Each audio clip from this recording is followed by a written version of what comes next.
thanks for watching.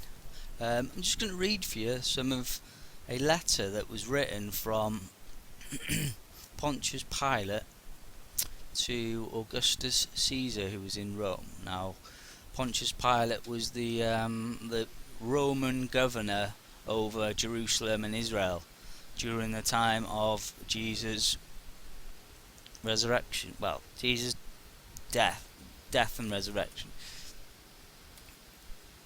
But what I want to read to you was first part of the letter just describes confirming all the things that Jesus did, healing the sick, raising the dead, all these other things. And he was saying that this is something greater than even our god or false gods like Zeus and Apollo and all that. So, and at the time of he was to be crucified, there was a darkness over all the world, and the sun being darkened in midday, and the stars appearing, but in them appeared no lustre, and the moon, as if turned into blood, failed in its light, and the world was swallowed up by the lower. Now let's just listen to this a minute. Now it says darkened. The sun was darkened. Well, first of all, this was prophesied. It said that the sun will go down at noontime in Jerusalem, and the whole earth will be darkened in the clear day. Okay, and it also in Revelation it speaks to this. Revelation, there'll be a great earthquake, and the sun will be darkened, and the moon will come like blood, and during that event, it is because every mountain and island is being removed out of its place, which in the sort of Nibiru terms of things and other stuff, it's basically something's going to grab hold of our crust and turn our crust round. So it's not the sun that's going down, it's the earth that's being twisted around during this event. And if you think, like, say, it says darkened, alright, the sun was darkened in midday, but the stars appearing, okay, so if the stars are appearing, the sun hasn't gone out. Point, that's one point, because the stars reflect the sun. And the moon, as if it turned into blood. Now, as we know nowadays, what they're talking about is a total lunar eclipse or a blood moon. We're in the middle of 4 blood moons now. We had one on Passover, April 2014. We had one on the Feast of Tabernacles, October 2014, and now our next one is the Passover 2015, and then the last one, well, the next one, who makes up the 4 tetrads, will be September 2015. But my point being is our terms these days, we would call that a total lunar eclipse or a blood moon. Now, for you to get a total lunar eclipse or a blood moon, you have to have the sun shining on it. Okay, so you have to have the light shining on it. So the sun hasn't gone down. It's gone down to us. So, like I say, it's got to be the earth being twisted round as a pole shift. It's dragging the crust round. Now, in Israel, if you're a watchman, you'll know what I'm talking about. We watch the earthquakes, and we see lots of good example, California, lots of earthquakes all the time, because the land is on a fault line. Okay? But Israel, hang on, let's pull it.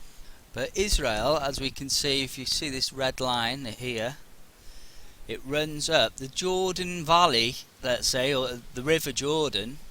The Jordan Valley is actually the fault line. and where it runs up, and you can see it, and it runs up to the Sea of Galilee up there, and across. So you can see Israel is on a fault line. But what's really strange, I don't know why this is, maybe it's because Israel is God's chosen land, let's say, but Israel just don't seem to get earthquakes, you know, like compared to California, let's say, where again you can see the red line, probably a bit clearer here, and it runs all the way up here, this San Andreas fault line, and it goes all the way up the land. But as you can see, quake, loads you get loads of quakes around here, but not so with Israel. In fact, you know, when they get a quake, they think something's wrong. And you can see here the date, the 24th of the May 2015, that residents report feeling light tremors in the area spanning no injuries. But this was a surprise to them because they don't get it that often. But one came in May 2014, which kind of feels right. You know, if you look at our timeline, for him to come down in April, the Passover time. My main point I'm trying to make is that the earth, the whole earth, would have been experiencing a great earthquake during this time, and the only thing that will cause that is that thing that we call Nibiru, which I'm pretty sure is the throne of God. And like I say, if this thing's coming down, then it's gonna shake and cause this to happen. It says, and the world was swallowed up at the lower regions, so that the very sanctuary of the temple, as they call it, could not be seen by the Jews in their fall. And they saw below them a chasm of the earth, and with the roar of the thunders that fell upon it. That's amazing, that, isn't it? Saw below them a chasm of the earth with the roar of the thunders that fell upon it. And so, you know, a chasm is, in very simple terms, a hole in the ground of some sort. You know, an abyss is a hole, canyon, ravine, gully, got past vibes. So basically, holes appeared in the ground that swallowed the Jews, and it says in the roar of thunders that fell upon it. That's very interesting, that thunder, you know, either the noise of thunder fell upon the earth, or, you know, thunder and lightning fell upon the earth, which caused the sinkhole. Very interesting. But chasm of the earth, and what do they mean by that? What is the chasm of the earth? Our today's understanding of things today, a chasm of the earth to us now is a sinkhole. Well, you know, the earth giving way. And, you know, before people start saying these things have happened for years, if these things had happened for years, then you'd see it in the cities, in the news, everywhere, all the time, but they're not. And it's very interesting, because on a video, someone's talking about Nibiru. This is the thing. It says that the electromagnetics from this thing will be so strong, he says, that the earth will give way. It'll be like quicksand. Now, these things have only happened in the last couple of years, but if you watch it, you'll see a pattern.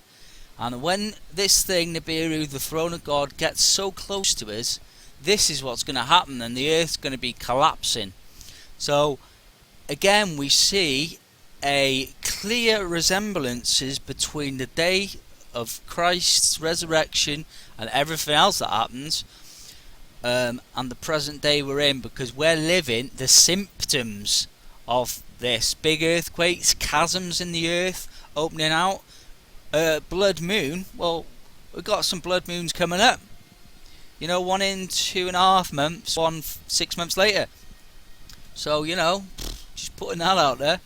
And in the terror, dead men were seen that had risen, as the Jews themselves testified, and they said that it was Abraham, Isaac, and Jacob, and 12 patriarchs, and Moses and Job that had died, as they say 3,500 years before. Interesting number, 3,500. And there were very many whom I also saw appearing in the body, and they were making a lamentation about the Jews on account of their wickedness that bad come to pass through them, and the destruction of the Jews and their laws. So dead men have resurrected. You know, this doesn't happen every day. This has got to be something like God's presence on the earth, His throne coming down.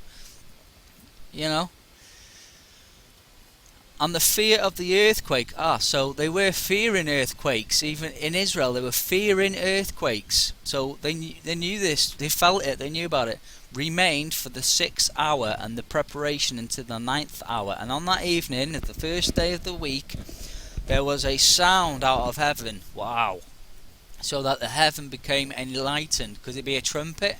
The noise of a trumpet? And the heaven became enlightened sevenfold, so the sun became 7 times brighter, I think I interpret that as, more than all the days. And at the 3rd hour of the night also the sun was seen brighter than it had ever shone before.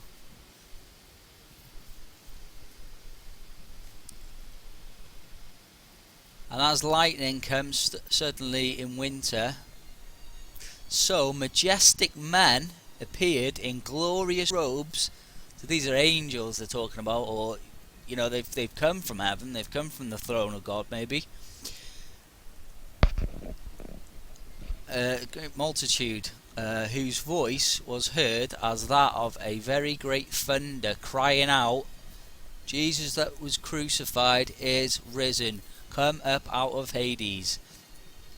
Ye that have been enslaved in underground regions of Hades, and the chasms of the earth, was as if it had no bottom. This is talking about the sinkholes again, but it was as it the very foundations of the earth appeared along with those that were crying out from the heavens, and walked about in the body in the midst of the dead, and had risen. So basically it's all taking place, and these big holes are opening up in the ground, and these men have turned up in white robes.